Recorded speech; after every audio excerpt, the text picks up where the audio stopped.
अस्सलाम वालेकुम, मैं हूं सज्जाद अनवर, न्याल और मीडिया नेटवर्क सत्तार खान साहब के साथ आपकी खिदमत में हाज़िर। आज हम आपसे वो बातें करेंगे जो हमारा मीडिया जो है, जो जो जिसको मेन स्ट्रीम मीडिया कहते हैं, हमारे टीवी चैनल, हमारे अखबारात, वो जो ख़बर नहीं दे रहे, या जो इंटरनेशनल मीडिया भी है जिसको जो जो कि एक स्ट्रक्चर्ड वेस्टर्न मीडिया है, वहाँ पे भी ये ख़बरें कम हैं जो आज हम आपके साथ शेयर करेंगे।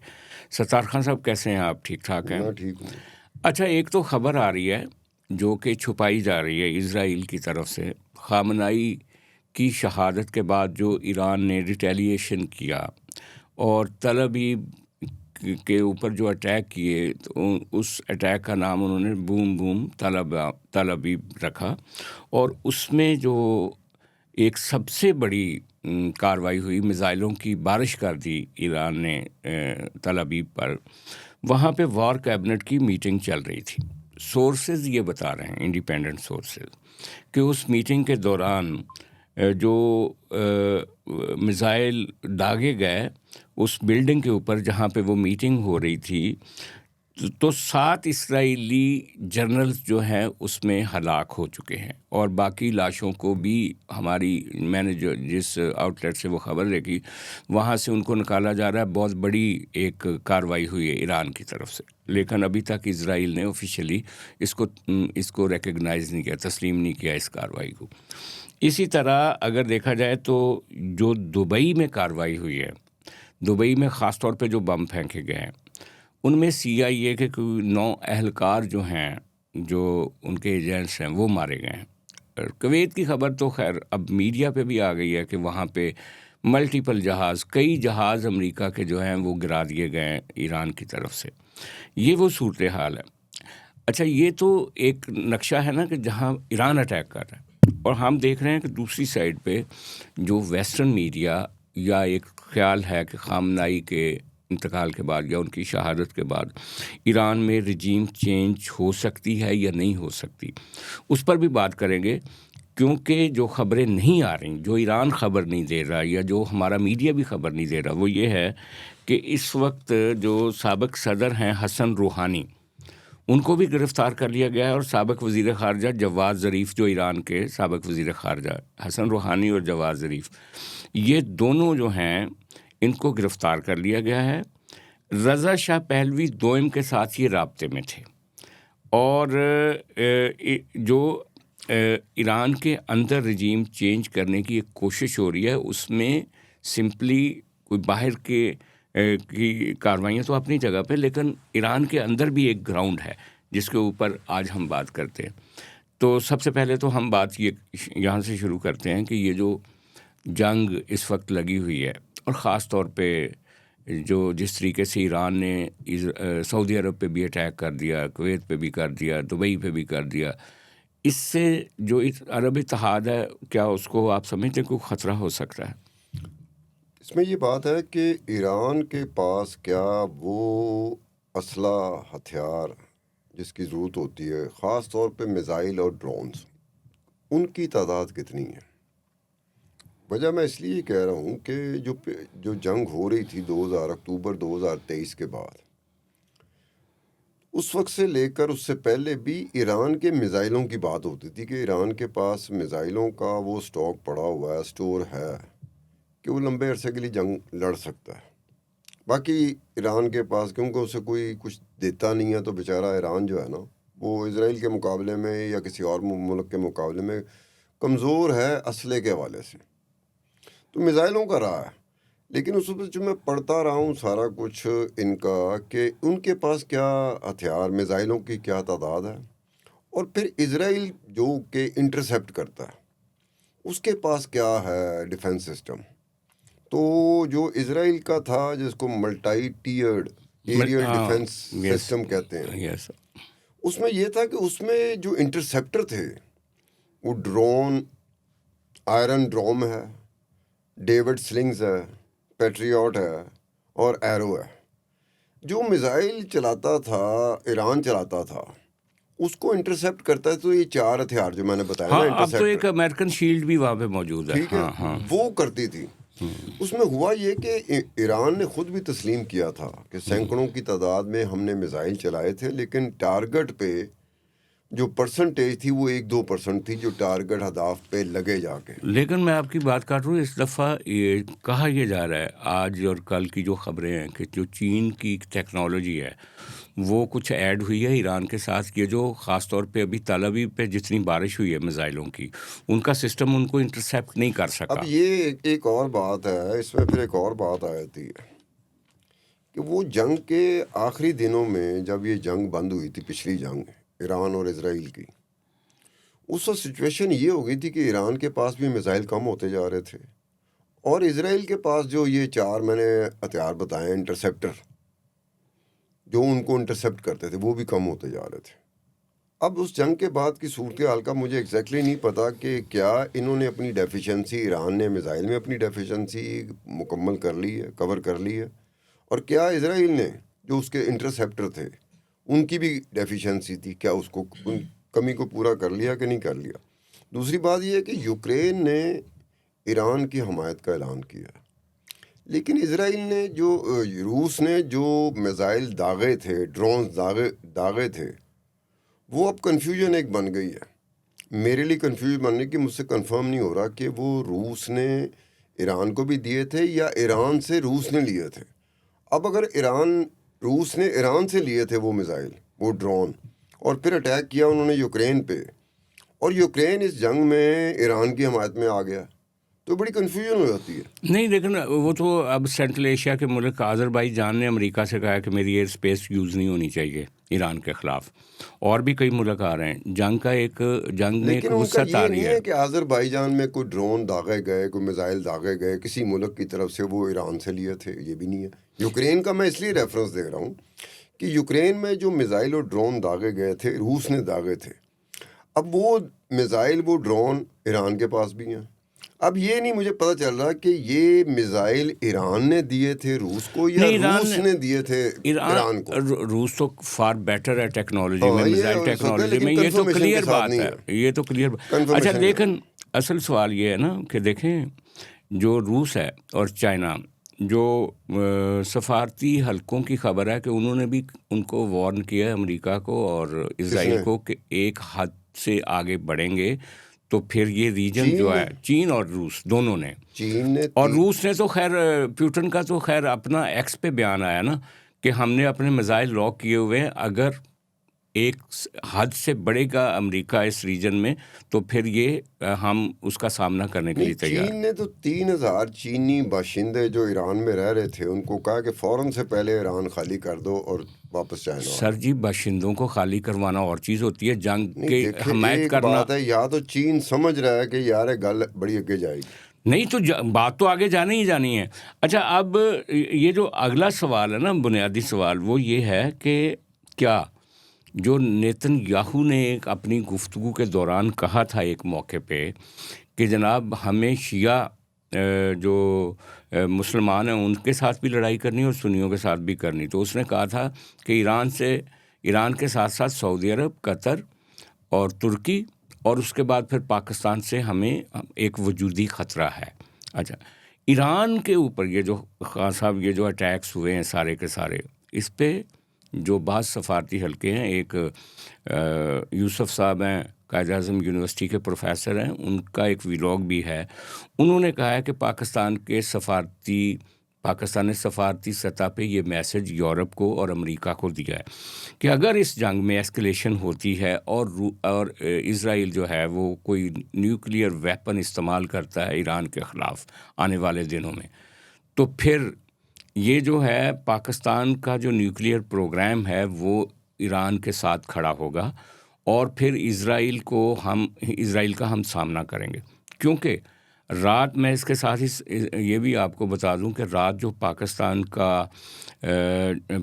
पे एक बहुत बड़ा मैसिव साइबर हमला हुआ है, वो साइबर हमला पाकिस्तान की पीटीए और पाकिस्तान की जो अथॉरिटीज़ हैं जो ख़ास तौर पे आईटी से रिलेटेड है सरकारी, उन्होंने कंफर्म किया है कि ये अटैक जो था इज़राइल से हुआ है। और उसमें जो मैसेज दिया गया जियो से लेकर बाकी 5-6 चैनल्स पे, वो ये दिया गया कि जनाब आप के जो चंद जर्नैल हैं ये आपके पाकिस्तान को डुबो देंगे, यानी उन्होंने एक मिलिट्री के ख़िलाफ़ एंटी स्टेट एक बयान जारी किया। अब कुछ लोग ये कह रहे हैं कि ये वही बयानिया है जो पीटीआई का भी बयानिया है।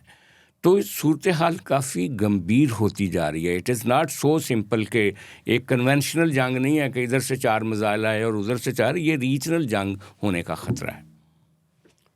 चलें, वो जंग शुरू करवाने में ना तो सजाद साहब आपका हाथ होता है, ना मेरा हाथ होता है, ना इस तरह वो बंदे जो डिसीजन मेकिंग में नहीं ना होते उनका हाथ नहीं होता। ये चंद लोग होते हैं जिनकी वजह से जंग होती है, जो जंग के हवाले से फैसला करते हैं, डिसीजन मेकर ही करते हैं ना। मतलब अमेरिका की देख लो कि अमेरिका के जो लोग हैं वो कभी भी नहीं चाहेंगे कि अमेरिका इस तरह जाके ईरान पे हमला शुरू कर दे, वो कभी नहीं चाहेंगे। अगर मेजोरिटी की अगर दे लिया जाए, गैलअप कराया जाए, सर्वे कराया जाए, तो अमेरिका में मेजोरिटी जो अमेरिकी शहरी हैं ना वो कहेंगे कि जनाब क्या ज़रूरत थी आप ईरान में घुस गए। ठीक है, इसी तरह हर मुल्क की सूरत हाल ये है। हर मुल्क में यही होता है कि मेजोरिटी जो होती है, ओवरवेलमिंग मेजोरिटी, वो जंग के ख़िलाफ़ होती है। उन्हें पता होता है कि जंग की वजह से नुकसान हमें बड़ा होगा, अगर हम जंग जीत भी जाएं इसके बावजूद नुकसान बड़ा होगा।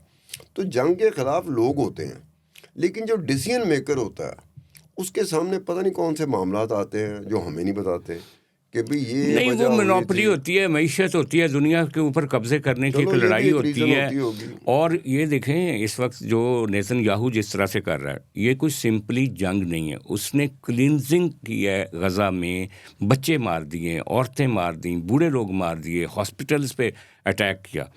तो उसके पेश नज़र क्या है? वो अब कह रहा है कि पूरा मशरक़ वुस्ता है, सॉरी, ये जो आपका मिडिल ईस्ट है, उस सारे के ऊपर हक है हमारा, एक ग्रेटर नेतन्याहू का इसराइल के। प्रॉब्लम ये है कि हाँ। नेतन्याहू पे जो चार्जेस हैं करप्शन के वो अभी तक हटे नहीं है। नेतन्याहू पे वो तलवार लटक रही है। नेतन्याहू किसी वक्त भी डिसक्वालीफाई हो सकता है पॉलिटिक्स से हमेशा के लिए। उसके ऊपर वो छाए हुए वो तलवार लटक रही है। दूसरी बात है कि नेतन्याहू का विदन द इजराइल अच्छा खासा उसकी अपोजिशन है, उसकी मुखालफत है। नहीं, इजराइल में रहते हुए हम अपोजिशन की बात नहीं कर रहे। आप देखें नहीं, लोगों कि की बात 8 कर रहा हूँ। हजूर 8 लोग 8 क्या 9 जलसे नहीं करते रहे, 8 जुलूस नहीं निकालते रहे इजराइल में, तलाबीब में। जो मैं अर्ज कर रहा हूँ कि 8-9 फिगर हेड मार दिए हैं उसने पिछले 1.5-2 साल में। उसने आपकी हमास की सारी लीडरशिप मार दी, हानिया समेत। उसने लबनान का हसन वैसे नसरुल्लाह आपस की मार दिया। बात मेरी बात सुन लें प्लीज़, सारी बात सुन लें। हसन नसरुल्लाह को मार दिया उसने। ईरान में पहले आपके सदर जो रूहानी थे उसको मारा, फिर उसके बाद अब खामनाई को मार दिया। वहाँ के उनके सारे फौजी मार दिए। जो शाम में और वहाँ पे यमन में, और शाम, यमन, इराक और आपका ये लबनान में प्रॉक्सी जो मिलिशियाज मलेशिया थे, की बात कर रहे उन हो, सबको प्रॉक्सी उसने उड़ा के मिलिशियाज। रख दिया है। और आप समझते हैं कि उसके मुल्क के उसका लोग उसको रोक लेंगे? नहीं, हाँ, रोकेंगे नहीं। लोग तो कहाँ रोक सकते तो हैं, फिर लोग मुजाहरा कर सकते हैं। हाँ, तो मुजाहरा तो ट्रंप के खिलाफ भी हो जाता है। इजराइल की मैं बात कर रहा हूँ, नेतन्याहू के खिलाफ इजरायली लोगों ने, इजरायली जो बाशिंदे हैं जो इजराइल में रहते हैं, उन्होंने एक प्रोटेस्ट नहीं, उन्होंने बेशुमार प्रोटेस्ट किए हैं। हाँ साहब, और इनका उसमें फ़ायदा उन्हें क्या है? वो टारगेट है। काउंटर प्रोडक्टिव है ना। कल मोदी ने 3 दिन पहले जो उनकी पार्लियामेंट में, इजराइल की पार्लियामेंट में ख़िताब किया, तो वहाँ पे भी अपोजिशन के लोगों ने वॉकआउट कर दिया। आधा हाउस खाली था जब नरेंद्र मोदी वहाँ वैसे पे। ये एक बात बताऊँ ना, और इंडिया में मोदी के खिलाफ एक बड़ी रायमा है, लेकिन क्या मोदी रुकेगा? क्या मेरी बात नेतन्याहू सुनो ना, रुकेगा? मोदी क्या नहीं, ट्रंप देखो रुकेगा? सवाल ये डिसीजन है। मेकिंग में तो मोदी है ना। तो यस, डिसीजन मेकिंग में मोदी है, डिसीजन मेकिंग में नेतन्याहू है, डिसीजन मेकिंग में इजराइल की अपोजिशन नहीं जी है, हाँ। डिसीजन मेकिंग में इंडिया की अपोजिशन भी नहीं है।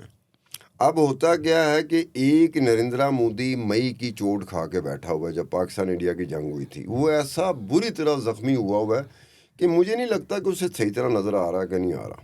मुझे लगता है कि वो कहते हैं, ये नफ्सियात कहती है कि अगर आप गुस्से में आ जाए ना तो आपकी आंखों की जो बिनाई होती है उस पर इम्पेक्ट आता है। आप गुस्से में आए, आप खुद देखेंगे कि यार गुस्से से पहले मुझे ज़रा हट के नज़र आ रहा था, गुस्से की हालत में आके तो मुझे अपनी बिनाई ज़रा करीब आते हुए नज़र आ रही है, मुझे उससे ज़्यादा दूर नज़र नहीं आ रहा।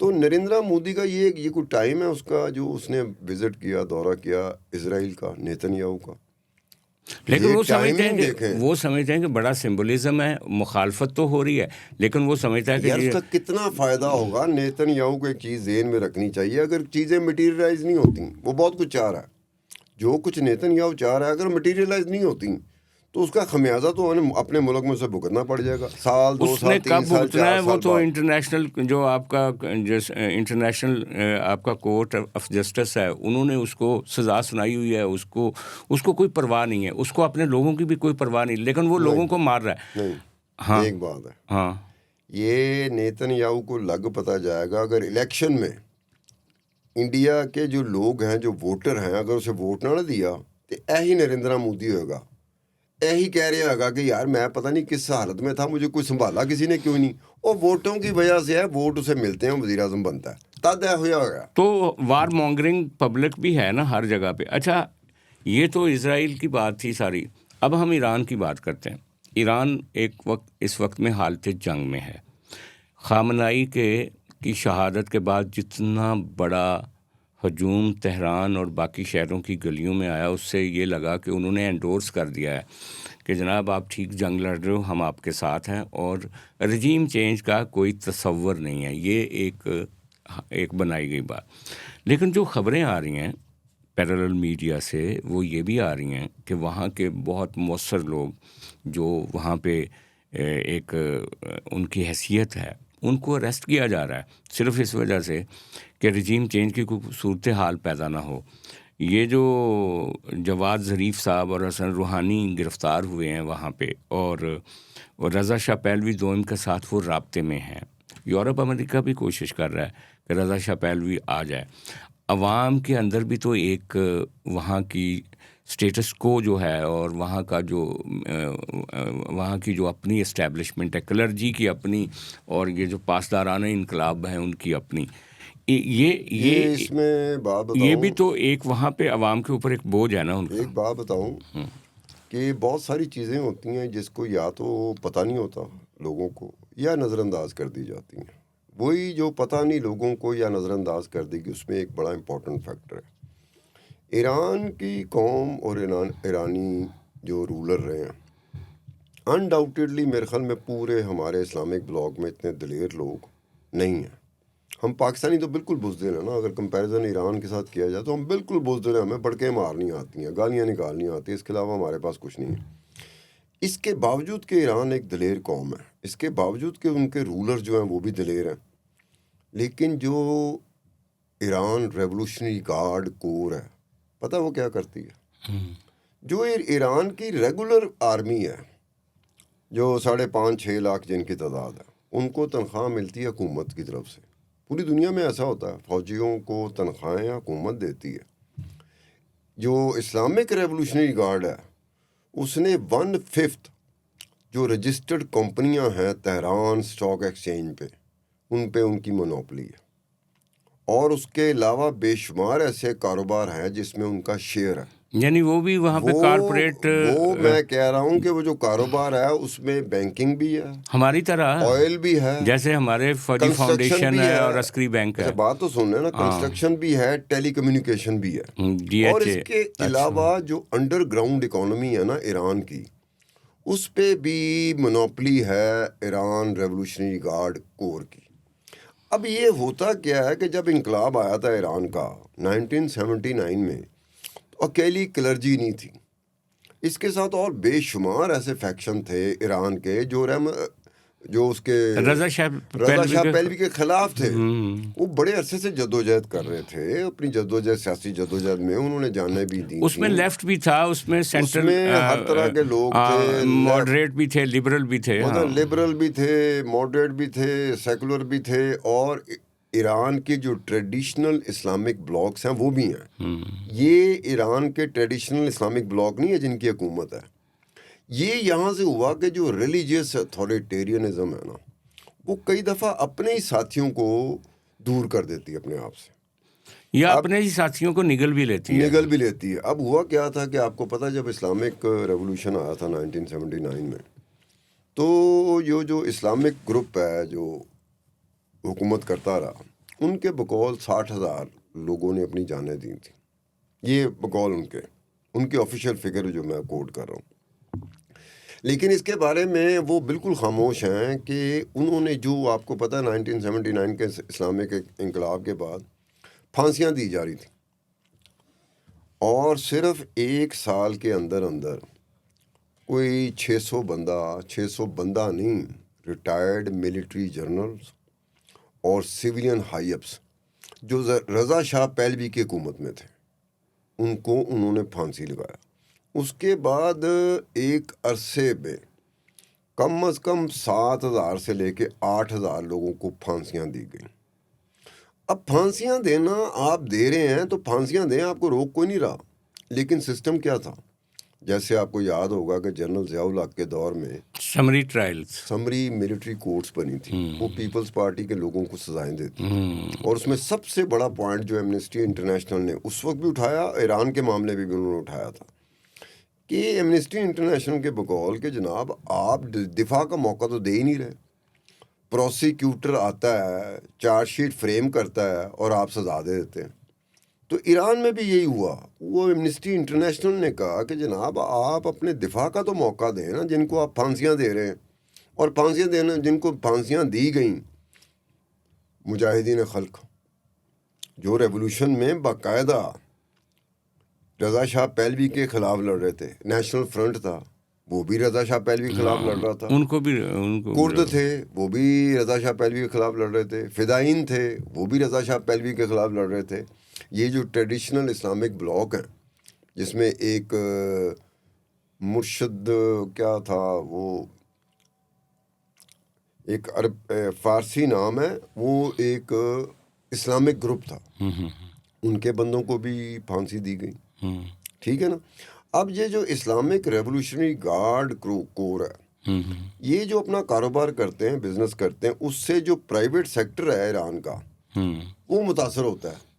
ये जब ईरान की और इजराइल की जंग चल रही थी, तो बनी सदर पोर्ट, केड़ा पोर्ट है, एक ईरान का पोर्ट है ना, बहुत मशहूर है, सदर, आगे मैं नाम भूल रहा हूँ, बनी सदर, वो पोर्ट है। उस पोर्ट पे धमाका हो जाता है। धमाके से 70 लोग मारे जाते हैं और 1200 लोग ज़ख्मी होते हैं। वो धमाका क्यों हुआ था?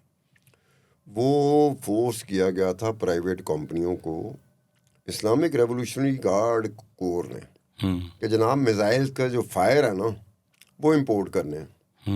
अब वो ऐसी एक प्रोडक्ट थी जिसको वो प्राइवेट कंपनियां इंपोर्ट एक्सपोर्ट में कभी नहीं लाती थी। वो कहते हैं हम हैंडल ही नहीं कर सकते, बड़ा सेंसिटिव था।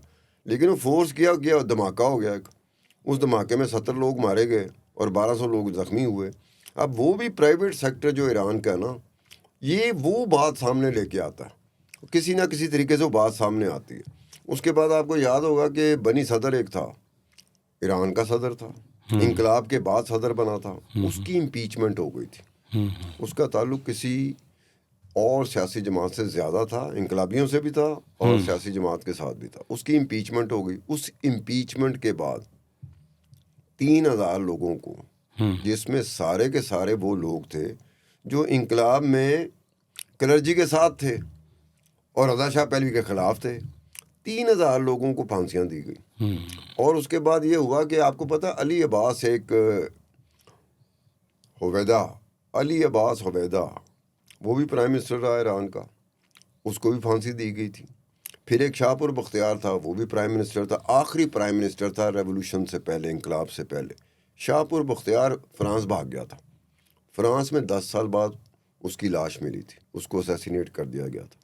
और फिर ऐसे 60 से 70 लोग ऐसे थे जिनको, जो ईरान में नहीं थे, जहाँ जहाँ थे उनकी असैसिनेशन हो जाती थी, और उसमें फिर ये नाम आता था। अब ये वो चीज़ है जिसकी वजह से फ्रिक्शन पैदा होती है, दरार पैदा होती है, सोसाइटी जो होती है वो तकसीम होती है और उसमें एक इज़्तिराब पैदा होता है और वो तब्दीली की ख्वाहिश करती है।